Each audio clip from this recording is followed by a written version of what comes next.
CM Punk vs. Kenta is reportedly being considered for the Forbidden Door pay-per-view later on this month. Details on that plus Mercedes, Mone and All Elite Wrestling. Well, according to a report, Mercedes and AEW did reportedly have talks, and AEW maybe had planned for her to face off against former WWE rival and the person who actually retired her, Saraya, inside of an AEW/New Japan ring at the Forbidden Door event later on this month. Of course, this was prior to Mone getting injured. Details on that, plus an update on the pay-per-view buys for Double or Nothing. Konosuke Takeshita, reportedly, despite being a heel right now, AEW has big babyface plans for him. QT Marshall will be wrestling in AAA. An update on Serena Deeb. Darby Allin has a new head tattoo, and an update on why Lady Frost recently missed the Ring of Honor television tapings.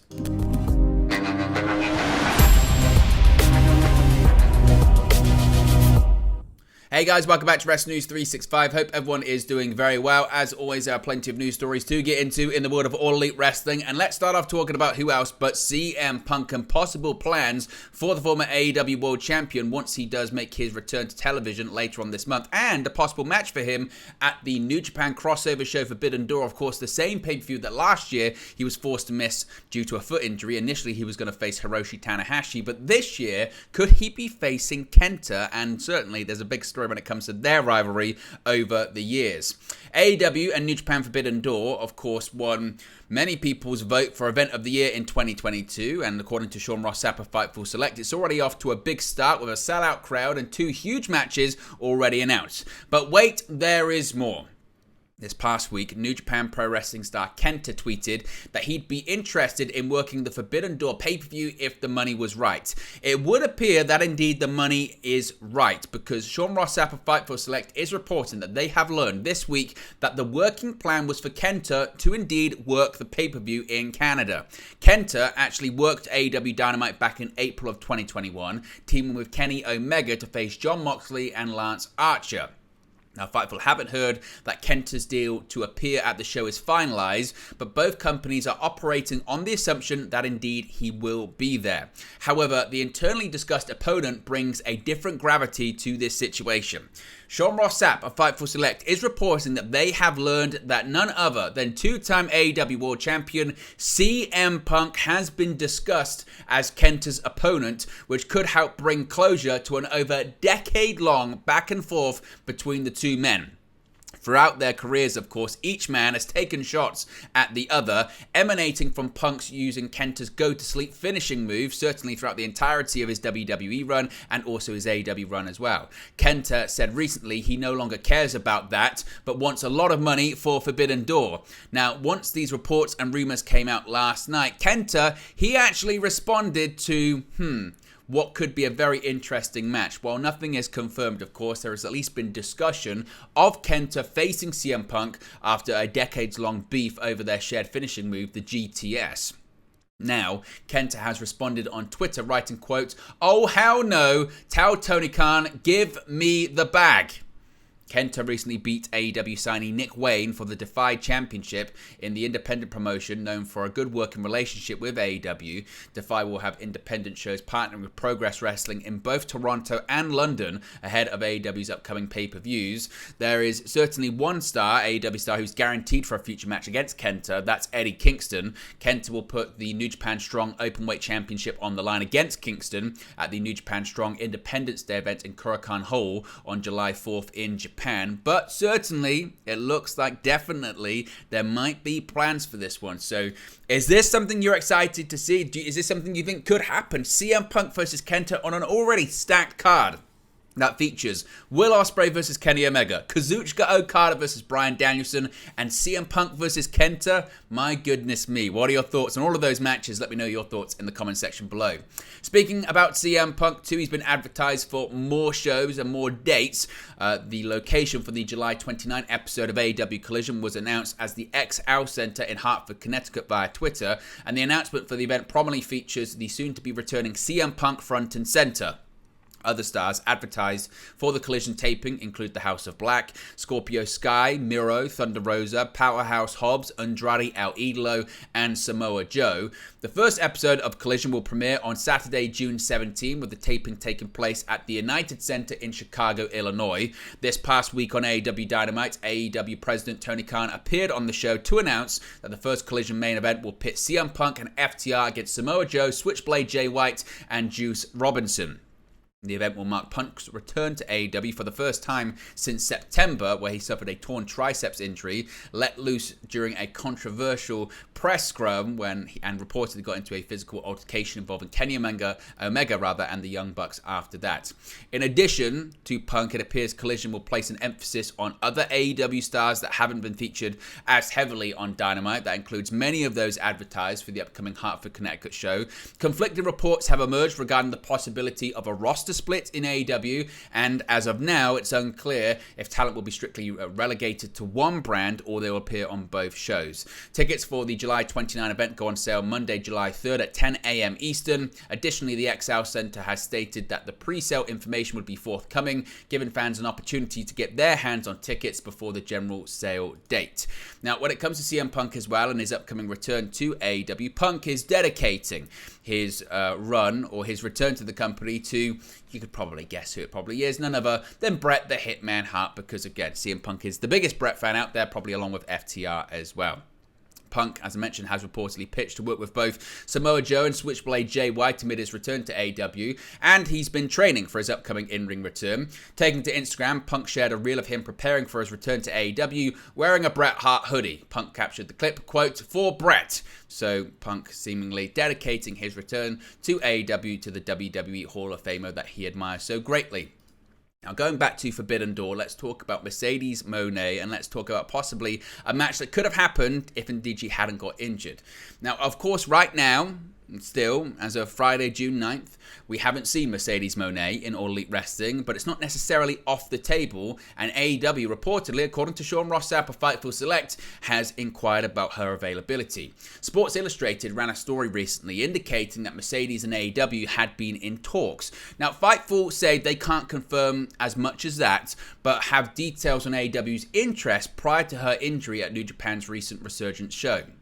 AEW hasn't landed the former Sasha Banks, though there have been some references to her in the past on AEW television. Fightful Select are reporting that they have learned that while obviously there has been interest, there had actually been an inquiry about the possibility of her appearing on an AEW show, specifically the Forbidden Door crossover pay-per-view with New Japan Pro Wrestling.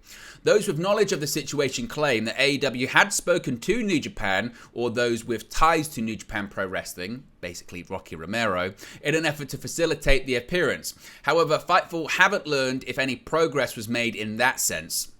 Sources on the New Japan side told Fightful, according to the report, that the potential of AEW using Mercedes was mentioned as far back as January, with Forbidden Door brought up at that point. Fightful didn't hear of any particular progress, though. Of course, as of right now, Mercedes is sidelined with an injury that New Japan believes will have her out through the Forbidden Door show. However, there was at least interest on AEW's side in bringing her in. Prior to her injury, there were talent at New Japan and AEW that believed she was coming in to do the show, and even rumors that she'd be working against none other than former WWE star Saraya. Now, Fightful do stress that they've been unable to confirm if there was ever plans for such a match, but confirmed Saraya was not approached with it. So suggesting there might have actually been plans, but it was never brought as far as pitching it to Saraya or telling Saraya that this is what was going to happen. Of course, there's a built-in story here. Saraya and Mercedes have a built-in history as the two worked together in Saraya's last match for 5 years back in 2017. Of course, it was Mercedes with a kick to the shoulder blades that led to Saraya having to retire due to neck issues and injuries. So this one looks unlikely to be happening, but it might have been a working idea or plan at the time. What are your thoughts on this one? Is there a chance that we could still see Mercedes at Forbidden Door, even if she's not wrestling? And could it lay the foundations for a possible match between the two former WWE stars in the future? Is that something you'd like to see? Let me know your thoughts, as always, in the comment section below. Let's talk about Double or Nothing and the pay-per-view buys. And there's a weird trend going on right now when it comes to late pay-per-view buys for All Elite Wrestling events. Following last week's report on AEW Double or Nothing 2023's pay-per-view buy rate, there has now been a further update revealing yet another strange occurrence with pay-per-view buys in the company. According to Dave Meltzer on the latest edition of the Wrestling Observer radio show, Double or Nothing became the second straight AEW pay-per-view to see a significant increase in buys in the week following the event taking place. This ultimately paints a much better picture for Double or Nothing's overall success than was first believed when initial numbers came out last week. Meltzer revealed, quote, "As of this morning, they were up 14% from last Thursday, so that would be over the last 6 days. It's the second pay-per-view in a row that this has happened. So the pay-per-view for Double or Nothing is going to end up doing better than almost everyone would have projected a week ago."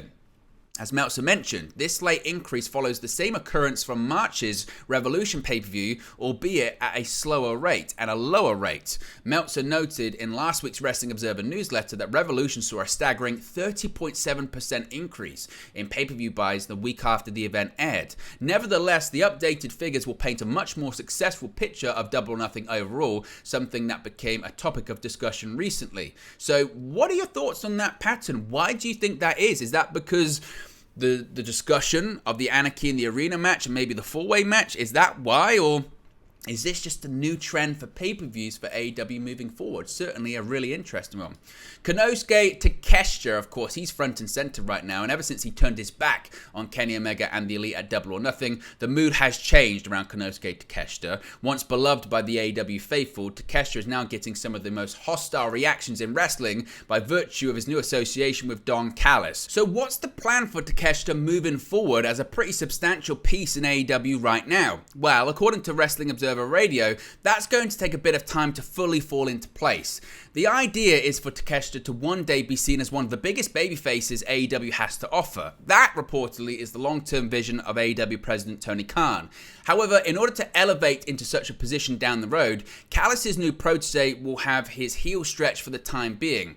This past week, under Callis' tutelage, Takeshita slaughtered Damon Ace in convincing fashion on Dynamite, and their bond continues to strengthen in the absence of Kenny Omega, who has been out of sight since he was ambushed during the Anarchy in the Arena match by Takeshita alongside Don Callis. Omega has plenty on his plate to worry about at the moment. In addition to being a target of Callis and Takeshita, Omega will be putting his IWGP United States Championship on the line in a little more than 2 weeks at the AEW New Japan Forbidden Door event. There, he'll be taking on Will Ospreay in a rematch from their encounter at Wrestle Kingdom 17 in January. Let's talk about AAA and QT Marshall getting involved in AAA. In the Mexican promotion, AEW's Penta El Zero Miedo, under the name Pentagon Jr., has been stalked by an anonymous person who's been sending mysterious messages to the former AEW World Tag Team Champion. Well, that man revealed himself to be none other than AEW's QT Marshall. QT is not featured on AEW TV since he accidentally caused Powerhouse Hobbs to lose the TNT Championship to Wardlow as part of QTV. Since the reveal, AAA has revealed a tag team ambulance match for Triple Mania 31, pitting QT Marshall and Black Taurus against Laredo Kid and Pentagon Jr. The show will also feature a AAA Mega Championship match between El Hijo del Vikingo and Kenny Omega, a rematch of their first classic encounter on AEW Dynamite. So QT Marshall doing some work with the Mexican promotion. Now, some people have been asking what's going on with Serena Deeb, and the answer is not all that much. Former NWA World Women's Champion Serena Deeb has not been seen on AEW programming since last October. Serena's last match in the company took place on the October 18 episode of AEW Dark Elevation, where she defeated Hayley J. Amid the launch of AEW Collision, where many absent AEW stars will make their return, fans have been wondering about Serena's status with All Elite Wrestling. Well, in an update from Sean Ross Sapp of Fightful Select, there's been no update on Serena's status with AEW, though Fightful, according to Sapp, has continued to ask. The report notes that Serena has not been around backstage, and those that Fightful spoke to say they haven't heard of her being brought up in regards to creative either. Serena was defeated by Toni Storm in an AEW Women's World Championship Lumberjack match on the September 28 episode of Dynamite. Toni recaptured the AEW Women's World Championship at AEW Double or Nothing, where she defeated Jamie Hayter. So, as of right now, no real update when it comes to Serena Deeb, and nothing in terms of creative either. Darby Allin, he's getting a bit of a new look. Darby Allin has shown off his new head tattoo on social media. The former AEW TNT champion's fresh ink goes from his shoulder blade all the way up to the left side of his face. The work was completed by tattoo and surrealistic fine artist Caleb Morgan. Allin has already multiple tattoos on his body, including one that reads Relentless on the back of his neck. Back in July 2020, Allin revealed his new sleeve tattoo, which is also work completed by tattoo artist Morgan. Obviously, you can see the image on the screen right now. Allin's new tattoo was spotted on AEW Dynamite this week. The ink could be seen when the 30-year-old and Sting saved reigning AEW International Champion Orange Cassidy during a post-match attack from Toa Leona, Brian Cage, and Bishop Corn. Cassidy had just retained the AEW International Championship against Swerve Strickland. So, what are your thoughts on Darby Allin's new ink? Do you like it? Don't you like it? Let me know your thoughts in the comment section below.